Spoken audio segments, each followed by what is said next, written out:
আসসালামু আলাইকুম।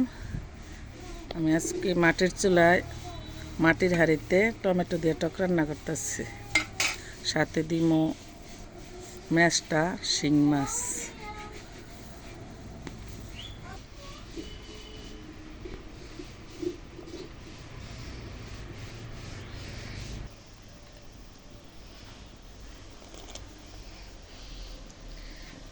শিং মাছ দিয়ে দিলাম।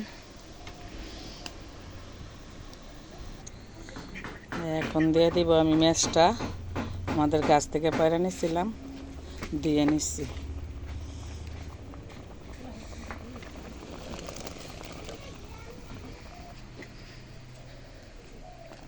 এই টক আসলে ঝোল ঝোলই খাইতে হয়।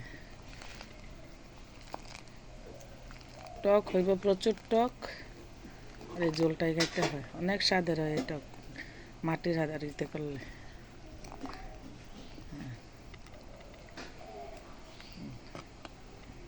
এই যে শিং মাছ দিয়ে ম্যাশটা, টমেটো, এই যে শিং মাছ।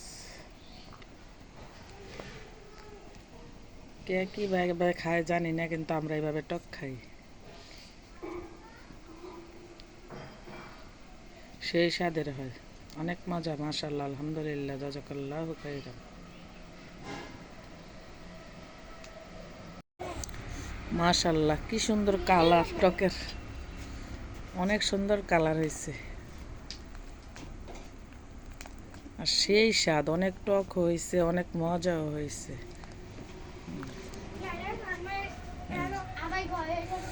এই যে কি সুন্দর কালার। এভাবে মাটির হাঁড়িতে করে খাইয়ে দেখবেন কি মজা হয়।